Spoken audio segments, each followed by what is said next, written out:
Hello and welcome to the Browns post-game show. The Roadman Kenny Rhoda here with you, and oh boy, not a good day for the Cleveland Browns. Not a good couple of days for the Cleveland Browns.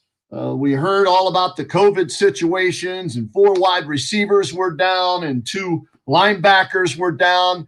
And then Jedrick Wills was on the COVID list. Then he came off the COVID list. The left tackle was going to play, but then right before the game, he can't go. He's sick or something happened with Jedrick Wills. Wyatt Teller was out. So you're without your starting left tackle, your starting guard, 2 starting linebackers, 1, 2, 3, 4, and then 3 starting wide receivers. You're down 7 guys. And even with those 7 guys out of the lineup today, I thought Kevin Stefanski and Baker Mayfield would find a way to score one more point than the 1-13 New York Jets. I really did. I thought they'd somehow, some way find a way to get this win and put themselves in a great position to make the playoffs. And as it turns out, the Colts blew a 24-7 lead to the Steelers today, and the Steelers rally back, left for dead by me. They come back and win the game 28-24. So if the Browns would have won today with that loss by the Colts, the Browns would have been in the playoffs for the first time since 2002. Well, the Steelers did their part. The Browns did not do their part, got off to a crappy start, down 13-3 at halftime. It almost looked like they needed a half to try and figure out how to get things going with their team, with the players that they had left on the field. And they rallied in the second half. The defense played better, not great, but better. The offense scored a couple of touchdowns. But then, of course, Cody Parkey, doink, right off the freaking upright. So that was a bad omen for the rest of the game. And then the Browns had a chance. They're in Indianapolis. Check that. They're in the Jets territory, thinking India and Pittsburgh. They're in the Jets territory, and Baker Mayfield fumbles for the 3rd time today. They lost 2 of them. He recovered 1, but they lost 2 fumbles today. Baker Mayfield, the one when he was hit, ball pops up in the air, that was a fumble. Jets scored a touchdown, and this one, of course, clinched the game, and that's when I got out old Mr. Bill. That's it. Whenever anything bad happens this year, I have this guy handy, and sure enough, on that play, Mr. Bill, Baker Mayfield. So the Browns lose 23. Let's put the numbers up there for you. Let's get them up there across the bottom of the screen.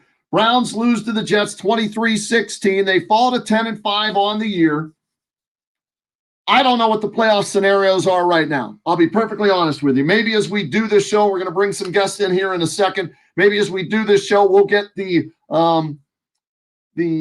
particulars on what has to happen still for the Browns to make the playoffs, but they hurt themselves today by losing this game 23-16. Baker Mayfield, a so-so game. Granted, he's throwing the guys that I didn't know who the hell they were. Jamarcus Bradley off of the practice squad, some rookie from Louisiana Lafayette. Don't ask me their nickname. I've got no clue. I think Monty Hall, let's make a deal, was number 18. He was a wide receiver that they were throwing to today and couldn't run the ball worth crap today. So they come up on the short end. Now their backs are against the wall, and they're going to need some serious help, I believe, to get in the playoffs. All right, let's bring in our guests today and talk about this. Diehard Browns fans, let's add them to the virtual studio here. Our Secret Service man all the way from Warehouse 13 in Hollywood, California. North Canton Hoover guy at heart, Eddie McClintock. Mr. Hollywood, how are you today? I'm great. Except brownies, you got your Chief Wahoo on and your brownie elf, man. But all right, take me through this as you're watching this game today and you're hearing about all the guys, 7 starters that did not play today. Did you still think, like I did, they were going to find a way to win this game? I did. I assumed that we would just run, Hunt and Chubb, and use Hooper and Bryant, and Njoku, and right. Just set them out wide if they needed to. I'm kind of speechless, Kenny.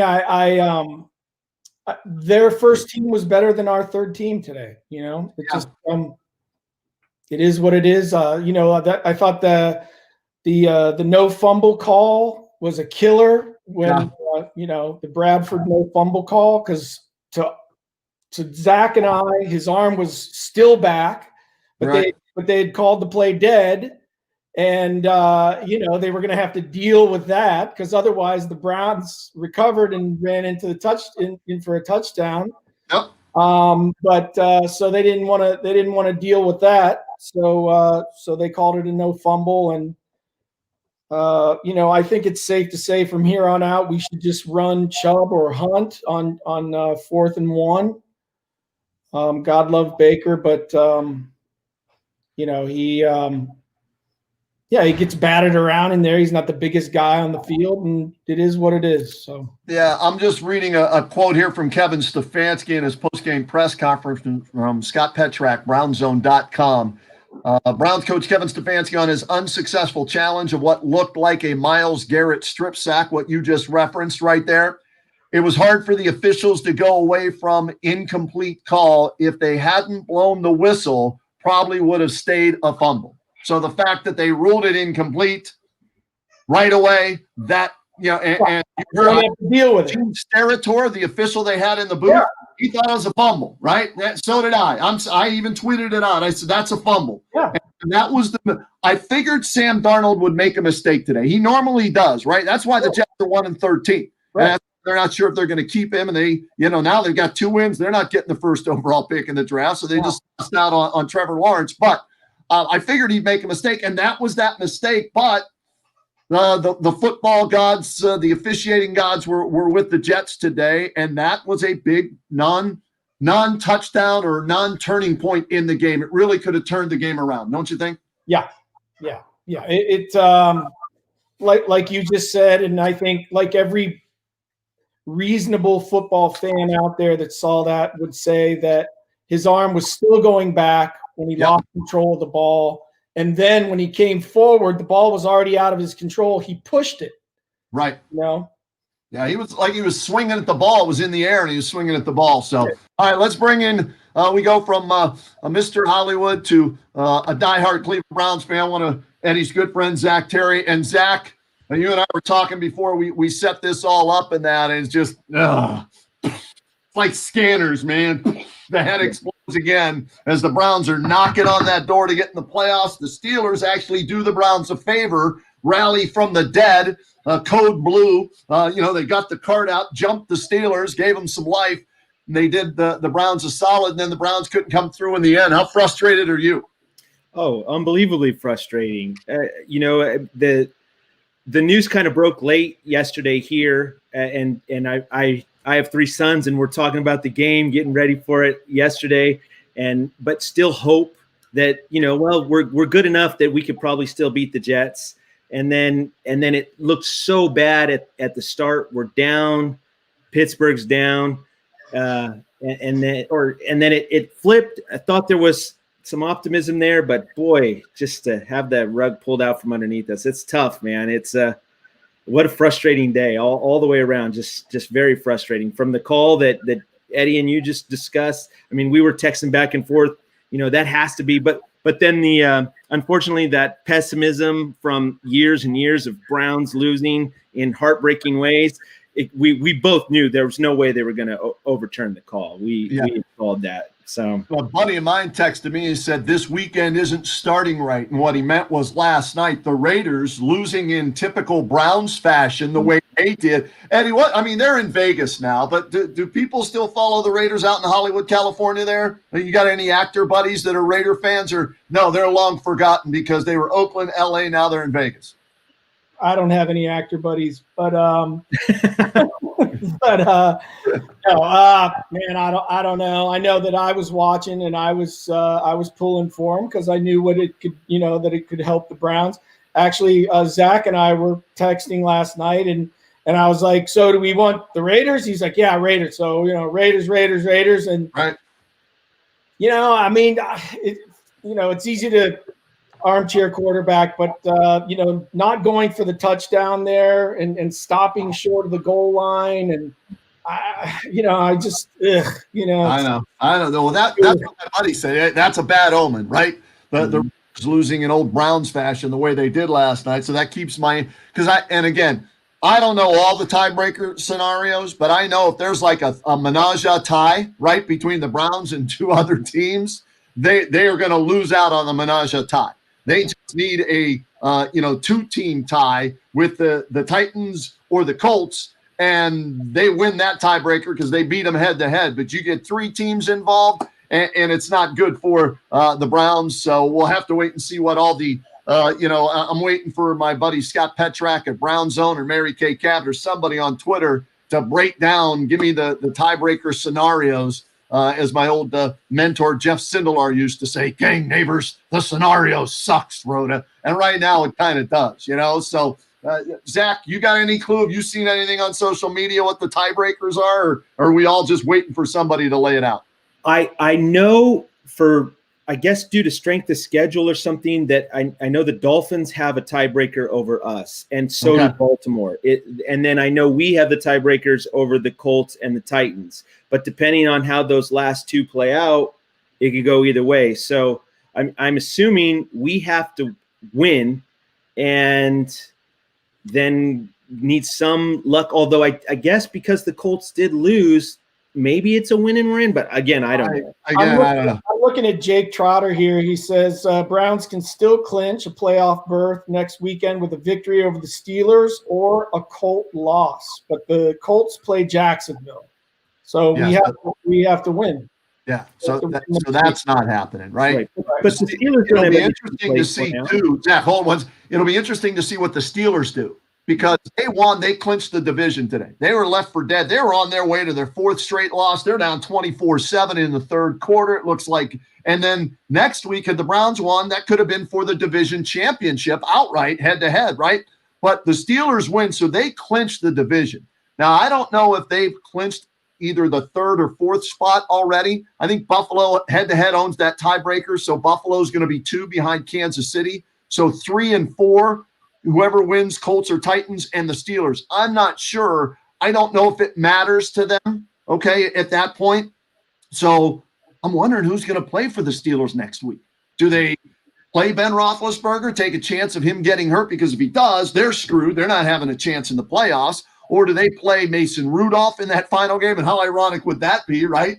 That Mason Rudolph maybe gets to start next week in Cleveland, kind of a year later after the helmet, thing by, Baker, by Myles Garrett and all of that. So it's going to be real interesting to see. And then also, you know what else, guys? This COVID crap, man, we don't know. How many of these guys are going to be back and ready to play next Sunday or eligible to play? And then you got to think if these guys had it, maybe somebody else is going to test positive, right? I mean, it's just out of control.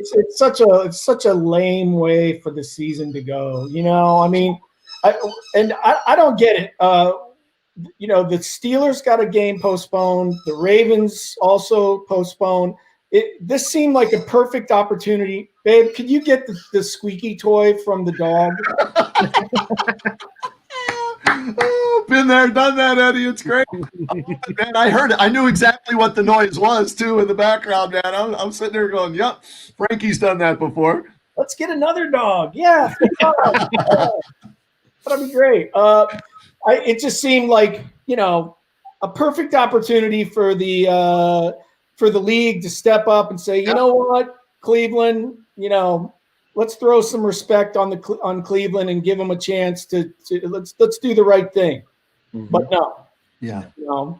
And just short of a conspiracy theory, Zach and I were texting. It was like, I don't want to go all tinfoil hat, but go ahead. No, go ahead. Go tinfoil, man. I mean, the call with the no fumble and not giving us a break with the COVID,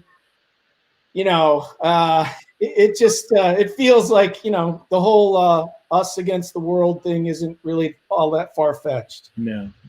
Go ahead, Zach. You in with the conspiracy theory too on this? No, it's real easy to go full kook. It really is. I mean, you can. I can do it if you want me to. Sure, go ahead, man. It'll make for more fun. I want to see how crazy you might get. Go ahead. No, it's the same thing. It's, you can go back all the way to, there's books written about when the Browns came back in '99, how we got the short end of the stick and rushed back, and then you see how it feels like, the Steelers and the Ravens get the breaks, but and they get postponed, and the Browns don't. You get these weird calls during the middle of the game that, the head of officiating on replays looks like a fumble to me. Nope, no way, not happening. You can really, it's not a tough task to fall down that rabbit hole. I'm trying, as we get to the new year, keep the negativity out, but gosh, it's easy to do. Especially after 30 years of playing football. Right. Like, can't you just give, what are we, chopped liver over here? What, Yeah. Throw us some the way last night broke. I mean, that reminded me so much of that opening day Kansas City Browns game way back when Rudd decided to take his helmet off and we lose on that. It's just like last night with the face mask, and it's unbelievable, man. Yeah, and there was a play. The play that Baker fumbled. If you go back and look at this, the play his first fumble. Okay, they recover it and then they score a couple of plays later. He got and we always see anytime a quarterback gets hit on the helmet or the face mask, a shot to the head, they throw the flag.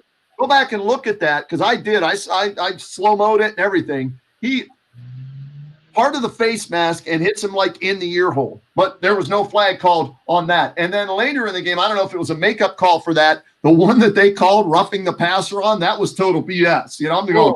Yeah, I even texted it made no sense. Mm-hmm. No. So here's the thing though. I'm going to give the Browns credit. They were down 7 starters. They had to do a walkthrough this morning at 8 a.m. or whatever it was. In the parking lot. In a parking lot, right? Mm-hmm. Yeah, parking lot, whatever it was. And like I said earlier, it seemed like it took them an entire half to get their feet underneath them and play with the guys they had and see what they had and make the adjustments at halftime. So Stefanski did a nice job adjusting at halftime, but I'm like you, Eddie. I expected a big running day from the Browns. And when Stefanski came out minus 4 wide receivers, 3 starters, and was still throwing the football, and I know the tight ends, he's a tight end guy, double tight sets, and they like the 3 they have, that I'm going to question him in throwing as much as he did early on. Now, maybe he knew the Jets defense was going to shut down the run with Teller out and with Wills out. Maybe that's why he decided to throw. But still, I expected more of a running game and then play actioning off that run game, which hopefully frees somebody up. But I still give them credit for making a game of it in the second half. And they had a chance. They had the ball at the 25-yard line, right? Chance to tie. So you give them credit for that. But as we've come to learn, no moral victories. And this one isn't going to, a moral victory is not going to help your playoff chances. It's just not. So was that surprising to you as well that they came out throwing as much as they did early on? I mean, I thought it was kind of interesting because, you figure that New York is going to assume that that's going to be the game plan, that we're just going to run. So, get them off balance, make some completions, show that we can still throw the ball, and then open up the run game. But, I don't know why the run game was so stagnant. I mean, I don't have an answer for it. Are the Jets that good? Is their run defense that good? Were we that one-dimensional that they could just play the run and not worry about us throwing the ball? I don't know. Their D-line's not bad. And let's remember, they beat the Rams last week too, right? So this is a 2-game winning streak for them after losing their first 13. So Zach, I don't know. I expected one of the 2 backs to touch the ball 20 to 25 times, even if it was 80, 90, or 100 yards, but to at least try and shorten the game, you know what I mean, with ball control because of the other weapons you didn't have. Or were you surprised? What were the number here? We're looking, Chubb, 11 carries, for only 28 yards. And Hunt didn't have many carries either. So were you surprised by that? Yeah, I was really surprised. I mean, the only thing I could think of was sort of what Eddie had said, take them by surprise. I mean, I know we are a zone running team. So taking your starting guard out and your starting tackle, the timing's going to be off on a lot of those runs because, it's, hey, we're running this way. Chubb, you hit the hole when you see it. He's used to a certain, timing of it. So I could see where that took some time to get themselves straightened out. But it felt like they just totally abandoned it. And then with all the inexperience at wide receiver, they started to load the box. That they weren't afraid of us going over the top, so they could cheat their safeties down. And then I mean, if there's one thing when it comes to the running game, it's a numbers game. And when they have more defenders in the box than we have blockers, it does make it tough. I did notice as the second half went on and we started to hit the wide receivers. Forgive me, I don't remember number 84's name, but he started to make a few plays and then we started to run. But until hitting the tight ends underneath, you're still not going to expand the box. You're still not going to get those safeties out of there, and they're going to cheat up. When we started to hit the receivers, it started to work. I wanted them to go more to the screen game, which they did in the second half, and it was very effective. Yeah, it was an odd game plan to start. My only thing these guys didn't know they were going to play until yesterday afternoon. Yeah. If this happened Monday and they had a whole week to prepare, I'd crush right now. But considering 24 hours, maybe they were so up against it. And I was happy to see such a change from previous coaching staffs that we at least adjusted and we had what looked to be a solid game plan in the second half. So, I mean, if you're going to silver lining it, I guess there's that we seem to have a pretty competent coaching staff especially on the offensive side. Still don't know about defense. It's pretty sketchy, but all right, so here's some comments. Here's some comments that are coming in, guys. All right, and shout outs to everybody here. Richard Panic Sr. Win and we are in next week, correct? Yeah. Well, I think that's the case, right? From what you said, if they beat the Steelers, regardless, because the Colts did lose today, if they beat the Steelers, then they get in, I think, maybe as the 7th seed, possibly, if that's the case, right? So we're keeping our fingers crossed. I want to quadruple check it with some people that I trust. Not that we don't trust Jake Trotter, but we always say in our business, get 2 sources and then go with the story. So we'll double check on that. So we'll see. Paul J. Craze watching us again. WTF? I know, but I'm with you, Paul. Crazy. John Sherwood's watching us. Not sure what all tiebreakers are involved. So what do we know? We're still looking into that. Jim Cater, the Browns will be golfing in 2 weeks. Let's hope not. Let's hope they beat Pittsburgh. If Mason Rudolph plays, they're having trouble scoring points with Ben Roethlisberger, the Steelers are, okay? If they sit him next week and Mason Rudolph plays, the Browns will have a great chance of beating the Steelers and what we think is getting into the playoffs. Check that. Jan Hasselbush. If it was any other team than the Browns, they would have postponed the game. There's the conspiracy theory, right? Everybody wondered why this game wasn't postponed.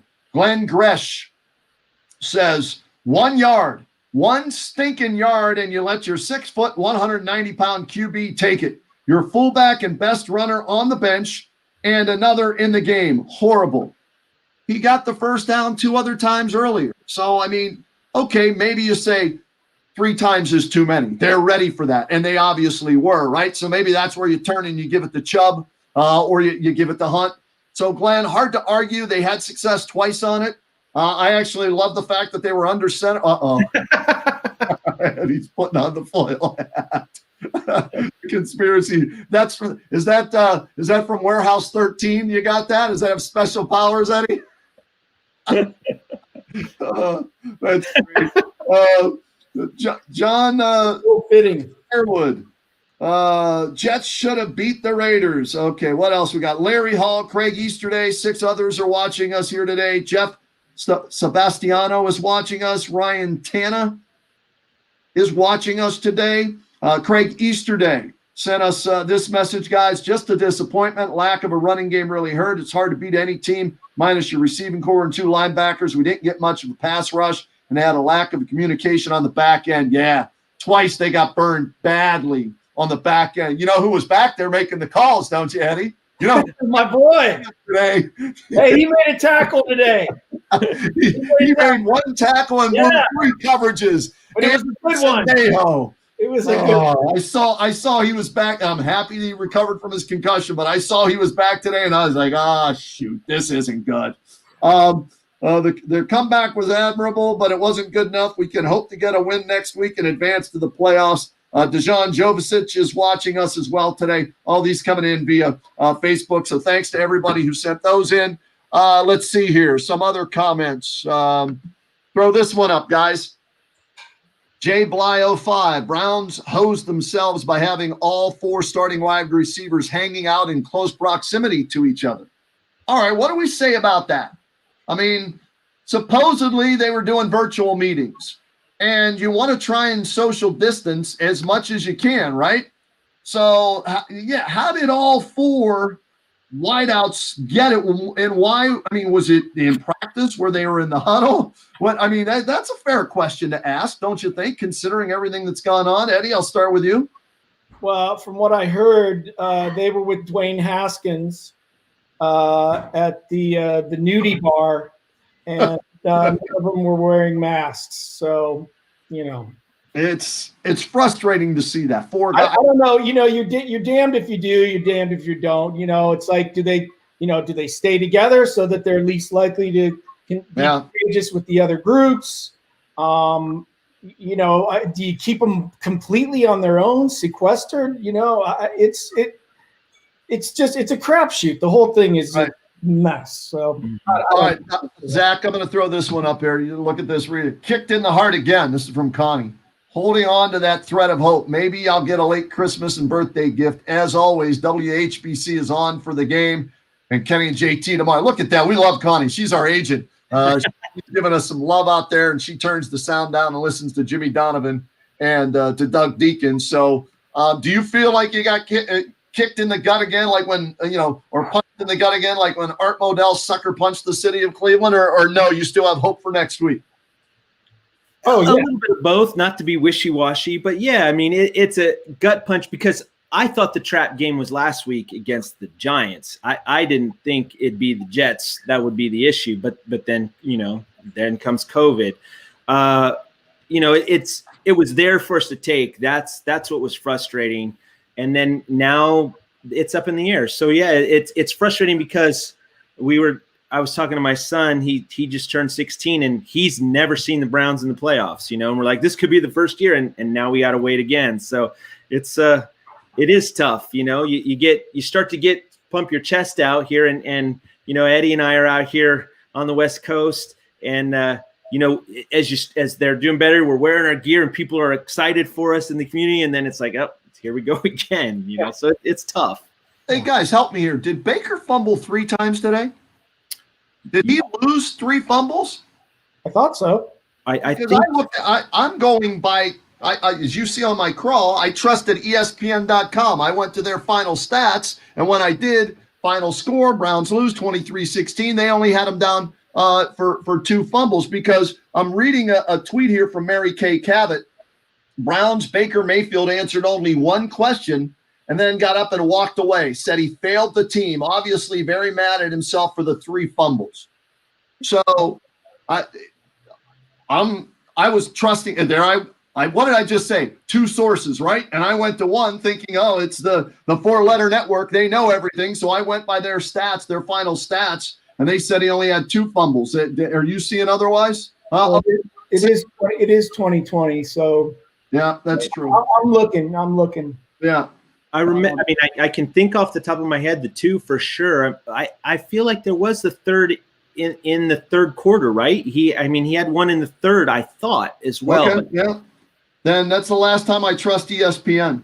Final stats to put them up on the crawl here for our Browns postgame show. Hold on, now let me. It says 3 fumbles, 2 lost.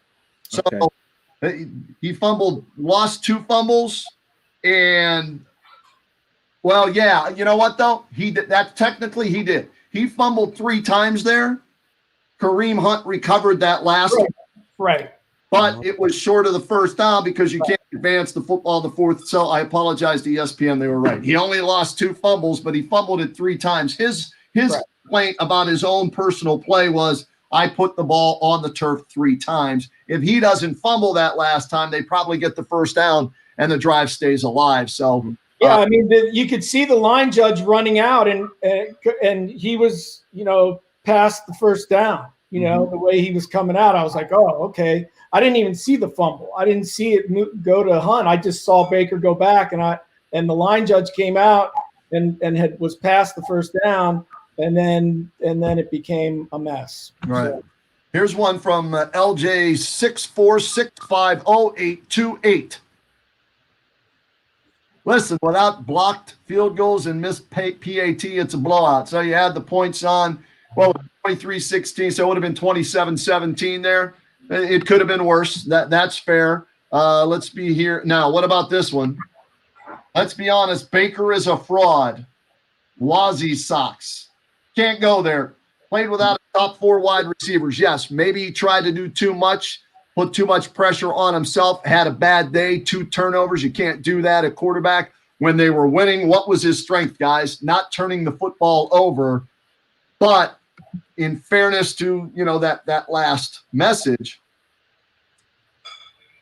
you expect your quarterback to make plays in situations like this, to win you games. And the pressure was on. He didn't deliver today, and that's why, again, he answered one question and got up and left. So he's pissed at himself. He knows that. So, but the one thing we talked about, here's another one that just came in, guys. David R. Shipe 1, 53 passes, about 25 too many. Still should have run more. Baker was terrible. And I think that's what all 3 of us, if we're going to agree on one thing or one thing that we're surprised by, it's 53 pass attempts, isn't it? Yeah, for sure. Yeah. Look, I've been very critical of Baker, whether or not he's been worthy of a number 1 pick overall. But, the last few games, I've really bought in. I don't know if I ever got to the point where I was like, this guy's a fraud. He's a competitor. He's a really great athlete. He was having some problems. We always wanted him to get back to who he was when he came in for Tyrod Taylor, Right. And I saw a lot of that the last few weeks. Today, it's an aberration. It's just a different animal. I mean, so he didn't have a great day, and he knows it. And but I'll still, I still think Baker is the guy. Mm-hmm. All right, and along those lines, guys, from Scotty Petrak, brownzone.com on Twitter, and this goes to your guy Trotter, the tweet that he sent out there that you saw, Eddie, right? Yeah. Baker Mayfield, this is on me. It's going to sting for a couple of days, but we have the Steelers next week, and it's win and in. So if they beat the Steelers, regardless of what else happens, that comment from Baker Mayfield postgame right there, they're in the playoffs. So next week is a playoff game for the Cleveland Browns, and it's at home, and it's against their arch rival, the Pittsburgh Steelers. And I've been saying this, and this is really one of the few teams they've lost to, maybe the first team they've lost to that sucks this year. They've beaten all the cupcakes all year long, right? They feasted on cupcakes.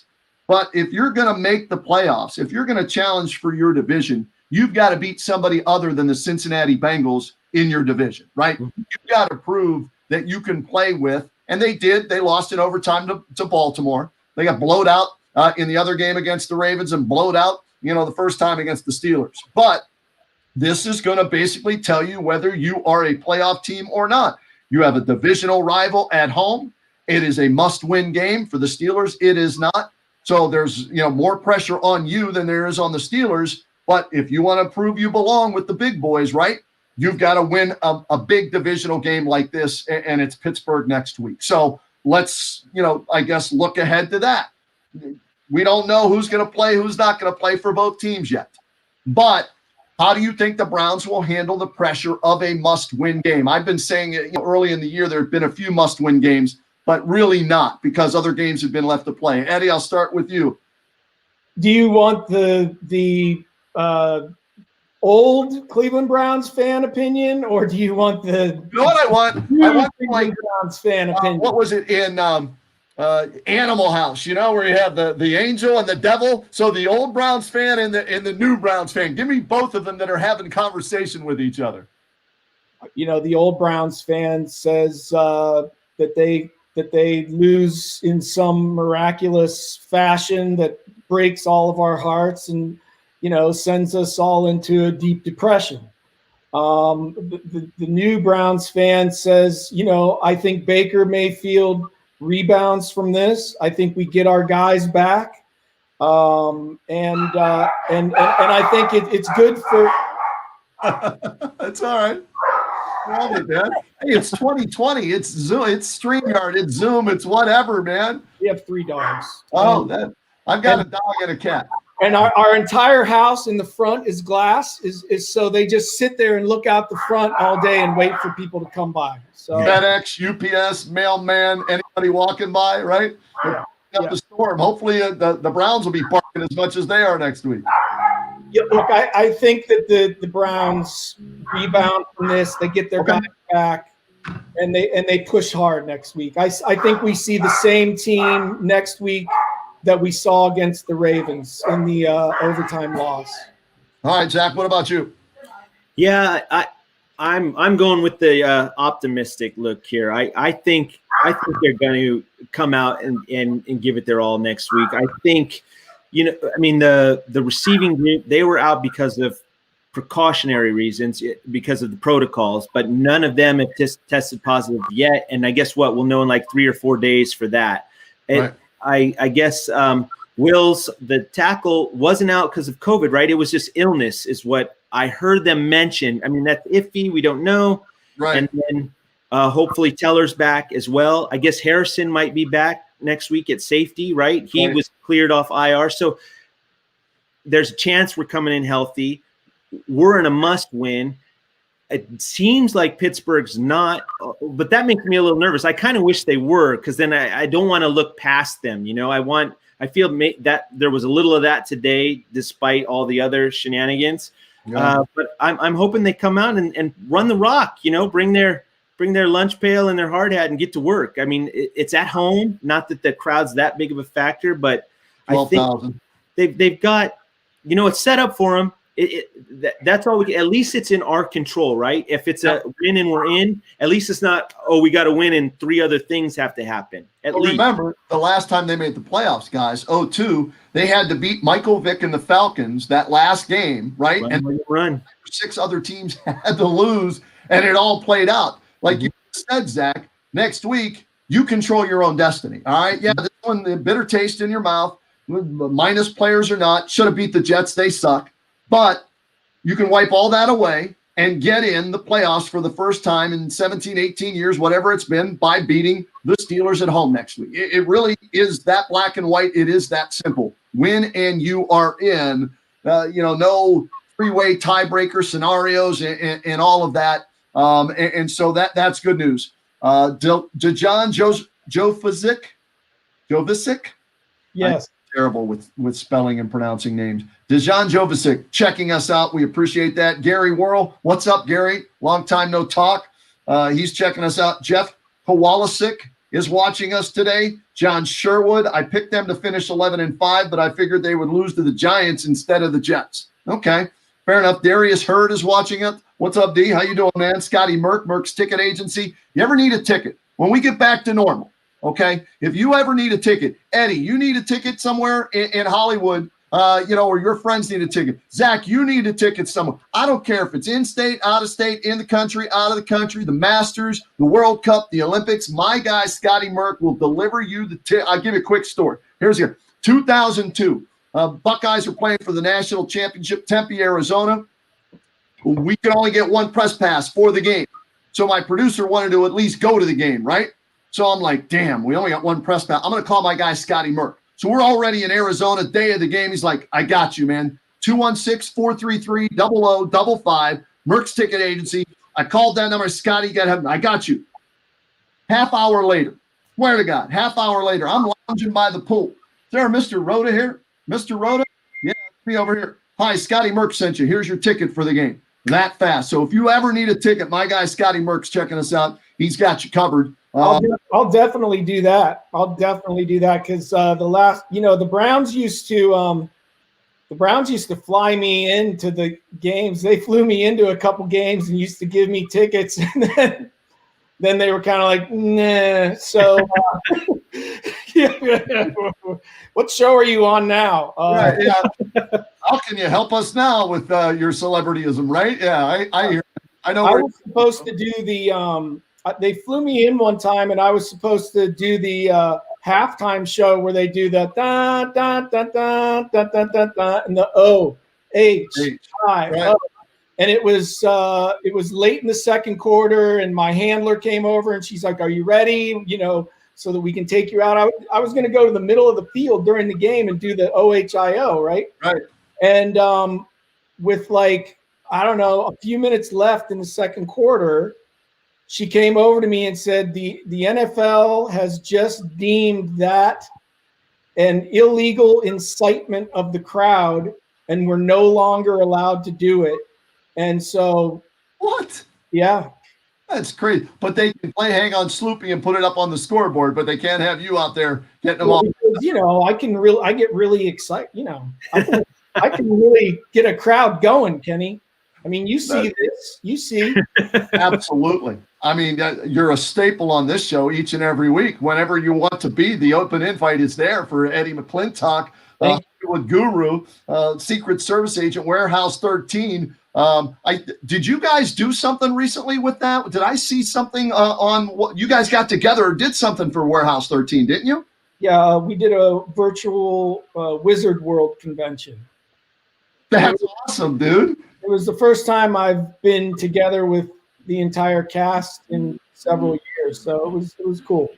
Oh, I know a lot of Cindy Morgan. I know Cindy fairly well. She played Lacey Underall in Caddyshack, and she does stuff. Yeah, she does some stuff with that virtually with some of the guys, as well. And she does a lot of the Comic Cons because she was in Tron as well. So it's that science fiction stuff, and I'm not going to call them nerds. They're diehard fans. That's what they're nerds. Each and every one of them. They embrace the nerd moniker. Do they? Okay, then the nerds. They're there, right? God bless them. Nerds, right. Absolutely. Scotty Merck says, anytime, anywhere, true story. So if you need tickets, 216-433-555. Wherever the Browns are playing in the playoffs, if they get in, okay? Call my guy Scotty. Now, depending on how many tickets are available, those teams, or if they're allowing fans in, if they are, he'll get you a ticket. Let's see here. What else do we have? Jim Kincaid's watching us today. So, Jim, thanks so much for checking in with us here today. So, a win and they're in. A disappointing loss today. But here's the thing for the Kenny and JT show that we have to watch. And I only work 2 days this week. It's the old use it or lose it. So, I'm taking a few days at the end of the week. I'll be holding my breath for two reasons. Browns, COVID, Buckeyes, COVID, right? Because Ohio State plays and the Browns play. Same weekend. Huge weekend for Northeast Ohio. Buckeyes beat Clemson. They advanced to the national championship game. Browns beat the Steelers. They're in the playoffs for the first time since 2002. But every day, that goes by, I'll be holding my breath until we get the official word that nobody else tested positive for either team because, if Justin Fields goes down, they got no chance for the Buckeyes. As we saw today, you lose some key starters, it limits your chances as well. So pins and needles all week long, waiting to see what happens with the COVID. How are people handling COVID in Hollywood, Eddie? Are people wearing the mask? Are they respecting the virus? Or what's the latest that you've seen there? I'm just curious around the country. Kenny, we moved out of Hollywood, so we kind of live in the country. Okay. We've moved out. We're about 45 minutes outside of Hollywood. I think it's probably the same everywhere. There are people that, most people I think are wearing their masks. I wear mine because I don't want some hysterical Karen screaming at me and my kids. So I put it on, and I think most people do it because, regardless of how they feel about the thing or not, they want to make everyone else comfortable, and I don't want to make anyone uncomfortable, Right. And I want people to feel safe. So I know that speaking for my family and myself, we wear them. Zach, what about you? Where are you at? I'm in the same neighborhood as Eddie, so we're outside, of the city, which is nice. But my wife's actually in healthcare, and so she sees it a little different. What's coming in. She's not a immediate responder or anything, but she does work in healthcare. But you do see the people wearing the masks, and like Eddie said, I think it's out of a respect thing, really. But I've noticed in our community and around the Los Angeles area, it does seem like the numbers have gotten a lot higher within the last 3 or 4 weeks. People testing positive, but it's definitely raging out here. That's for sure. Well, let's hope it's not raging inside the Browns facility in the locker room. Same with the Buckeyes. A couple of other comments up here, guys. Starscream. As a Jets fan, Baker actually got to see what Sam Darnold has had to deal with the last 3 years. I hope you guys win next week. Good luck. Sam's gotten the crap beat out of him. It's kind of hard to tell how good or how bad he really is. Let's see here. David R. Shipe says Colin Cowherd going to have a field day on Baker tomorrow. Yes, he will. Comes with the territory, right? You get the glory when you win. You take more of the blame maybe than you should when you lose. Quentin Singleton wants to know, is Baker Mayfield the Browns franchise quarterback going forward? Up into this week, I think, we that he was trending in the right direction, right? This week, I'm not going to judge him on this week, even though he had 2 turnovers and fumbled that on that last drive as well, because he had 5 starters out on offense, 3 wide receivers and 2 starting offensive linemen. So I'm not going to judge him just on this game and wipe out everything else he's done to this point. El Shivo says, I want to believe we'll beat Pittsburgh, but we ain't beating Pittsburgh in a good year. We don't have the defense. Well, here's the thing. You don't know who the Steelers are going to play next week, meaning A, if anybody comes down with COVID with them, they've had some issues, and B, are they locked into either the 3rd or 4th spot if Buffalo wins today? If they are, there's not much difference there, so they may want to rest their starters. And so that could give the Browns a better chance if that's the case. So you play whoever the Steelers put out there, and you put your best foot forward. Your backs are against the wall. There is no tomorrow. Whatever cliche you want to pull out, you can. It's like in Rocky, right? Those cliches, the eye of the tiger and all of that. The Browns are going to have that next week if they want to make the playoffs. It really is that simple. All right, guys, that's it. We're done. I got to go write a story for the website at WHBC.com, do some sports reports. Kenny JT show tomorrow, WHBC, 1480 AM. Next week, hopefully, guys, we're back, on the Browns post-game show, and we're talking about the Browns making the playoffs next week. Sound good to you, Eddie? Yeah, let's hope Juju Smith-Schuster decides to come out and do his TikTok dance on our logo. That's what I hope. I don't know if the Browns – I got to think about that. I don't know if the Browns have a logo, but I guess he said he's not going to do that, and he did catch a touchdown pass today.